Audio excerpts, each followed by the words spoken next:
पूरे भारत के हर समाज के लोग जो इंसानियत के पुजारी हैं वो हमारे साथ हैं।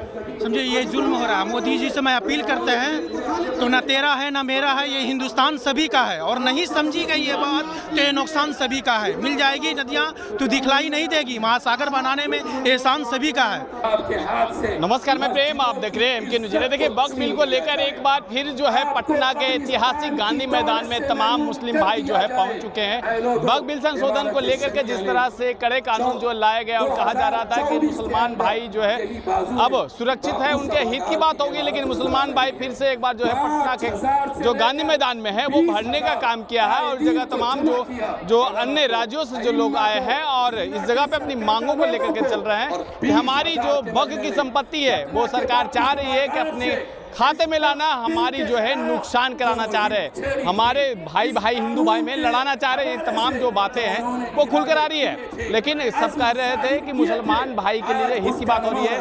कुछ मुसलमान भाई जो है वक्फ संपत्ति जो है वो बेचकर अपने पर्सनल जो है संपत्ति बना कर जो है अपने उपयोग में ला रहे थे।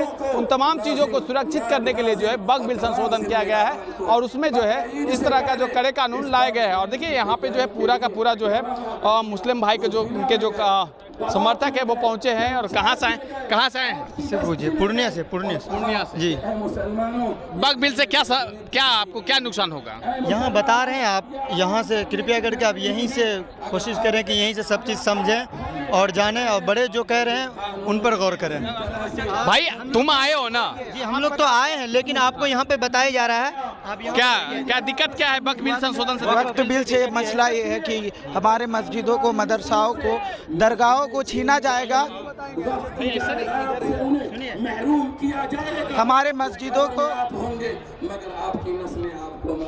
हमारी मस्जिदों को, मदरसाओं को, दरगाहों को छीना जाएगा, उसमें गैर मुस्लिम को ऐड किया जाएगा। इसलिए हम इस बिल का खिलाफत करते हैं और हम इस बिल के खिलाफ हैं और मरते दम तक हम इस बिल के खिलाफ ही रहेंगे। और ये हमारी पूर्वजों की ज़मीन है और हम इसको अपने बचाएंगे बस। लेकिन कहा जा रहा है कि कुछ गैर मुस्लिम जो जिस तरह आप बोल रहे हैं कि उसमें शामिल नहीं होना चाहिए, यही बोल रहे हैं ना? हाँ, आप ही के जो है लोग जो हैं कह रहे हैं कि मदरसा जो है, कहना नहीं है, कहना ये है कि ये वक्फ बिल जो है इसे वापस लिया जाए। ये काला कानून है, ये हमारे जो मजहब को ठेस पहुंचाया जा रहा है और ऐसा नहीं होना चाहिए। इस कानून को वापस लिया जाए बस। संविधान की लड़ाई है, इसमें सारे लोग हमारे साथ हैं, केवल मुसलमान ही नहीं, हिंदू मुस्लिम पूरे भारत के हर समाज के लोग जो इंसानियत के पुजारी हैं वो हमारे साथ हैं। वक्फ की संपत्ति कहा जा रहा है कि कुछ मुस्लिम परिवार में ही जो है वो अपना संपत्ति बनाकर जो है बेच दे रहे हैं, मिसयूज कर रहे हैं, और दूसरी तरफ जो है वक्फ की संपत्ति को जो है अब कह रहे हैं कि गैर हिंदू को जो है दिया जा रहा है। ये एक भ्रम फैलाया जा रहा है, ऐसी कोई बात नहीं है। जो यतीम खानों की मस्जिद है, जहाँ जिनके माँ बाप नहीं होते वैसे बच्चे पढ़ते हैं, वहाँ उनको फ़ायदा दिया जाता है। खानकाहों में, मदरसों में जहाँ यतीम बच्चे पढ़ते हैं, जिनका कोई नहीं है इस दुनिया में, वो वहाँ कहाँ से किसी पे कब्जा कर सकता है कोई? ये सब भ्रम फैलाया जा रहा है। वक्फ की संपत्ति जो है मुस्लिम भाई को जो मिल रहा है, वक्फ की जमीन पर जो है पूरा लाभ मिल रहा है मुसलमानों को। मुसलमान भाई को मिल रहा है? जी, गरीब मुसलमानों को मिल रहा है, इसका गरीब मुसलमानों को। सरकार के तरफ से करीब सालाना जो है 10 करोड़ से अधिक का जो है कहा जा रहा है कि जो इनकम होनी चाहिए वो 1.5 करोड़ पर आकर जो है सिमट गई। किसका आंकड़ा बता रहे हैं आप? सरकार का आंकड़ा, गवर्नमेंट निकाली है, ये गलत है।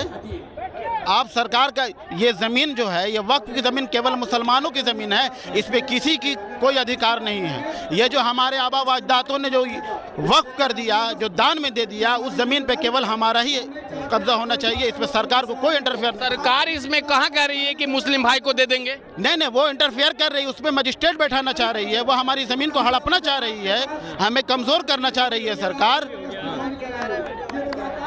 वो तो कह रहे हैं ना कि अगर जिस तरह से डीएम को जो है इंक्लूड किया गया है, जिलाधिकारी को इंक्लूड किया गया, तो उस जगह के लोगों को तो पता होना चाहिए ना कि वास्तविक जमीन किन की है।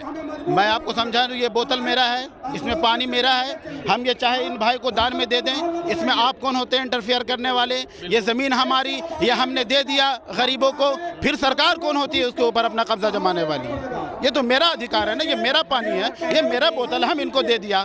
फिर आप कौन होते हैं इस पे कब्जा जमाने वाले कि नहीं ये पानी आप मेरे हुक्म से दीजिएगा या इसमें कितना देना है ये हम तय करेंगे, ये आप कौन होते हैं तय करने वाले? बस यही लड़ाई है और कुछ लड़ाई नहीं है। कहा जा रहा है कि इसका संशोधन जिस तरह से किया गया है, कई मुस्लिम भाइयों से जो फीडबैक ले जाने के बाद जो है संशोधन, कोई फीडबैक नहीं, ये सब भरम फैलाया जा रहा है, ये सब गलत बात है, भरम फैलाया गया। हाँ आज के इस आंदोलन से क्या परिवर्तन होगा? बिल्कुल होगा, और ये कुछ नहीं है, अभी पूरे हिंदुस्तान में होगा, पूरे हिंदुस्तान में जोर जार होगा। जी हाँ, मेरे हिंदू भाई का भी वक्फ प्रॉपर्टी है, क्रिश्चियन का भी है। जब उस पर मदाखलत नहीं किया जा सकता तो आखिर मुसलमानों की प्रॉपर्टी पर मदाखलत क्यों? भारत का संविधान ये इजाज़त देती है कि हम जमहूरी तरीके से, हम पुरअमन तरीके से एहतजाज करते हैं और हम इस देश के संविधान को मतलब बर्बाद नहीं होने देंगे। हम इस देश के संविधान के दायरे में रहकर हम प्रोटेस्ट करेंगे और ये वक्फ काला कानून सरकार को वापस लेना पड़ेगा। इस बार विधानसभा चुनाव भी है, चुनाव है, वो चुनाव बाद वाली बात है। पहला ये नहीं, ऐसा नहीं होगा, कभी ऐसा नहीं होगा। शरीयत के किसी मुद्दे पर समझौता नहीं होगा, कंप्रोमाइज नहीं होगा, कंप्रोमाइज नहीं होगा, कंप्रोमाइज इसमें कंप्रोमाइज नहीं, कोई कंप्रोमाइज में इसमें ये सब जुल्म हो रहा है। जुल्मतों पर एक चराग भारी हो जाएगा, मेरे सीने का आग भारी हो जाएगा। मोदी जी आपकी हुकूमत पर एक पटना का गांधी मैदान भारी हो जाएगा।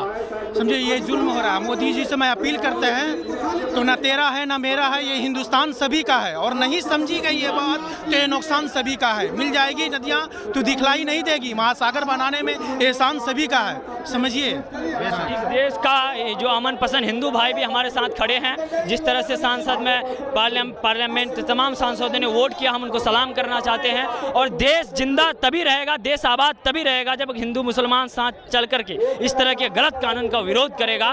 तो हम अगर आज जद पे हैं तो खुशगुमा ना हो, चिराग सबके बुझेंगे, हवा किसी की सगी नहीं। जो भी लोग आज समझ रहे हैं कि उन पर आज एक जुल्म मुसल्लत है, हम साथ नहीं दे रहे हैं, तो अगला नंबर आपका भी है। इस देश का संविधान को खतरा है, खतरा आपको भी है। तो आइए हम आपस के भाईचारे मिलकर के इस देश को बताएं। बात है, आप यहाँ पर समझ जाइए जो कह रहे हैं, ठीक है ना। 100 बातों पर 100 लोगों से पूछिएगा, वो अलग अलग बात होगी। बड़े यहाँ जो बोल रहे हैं उन पर ये किया जाए और यहाँ पे मना किया जा रहा है अभी हम लोगों को बोलने के लिए। यहाँ जो बड़े हैं आप बात कर रहे हैं उनको सुनिए और आप उसको कैद कर ये किया जाए, वीडियो बनाया जाए।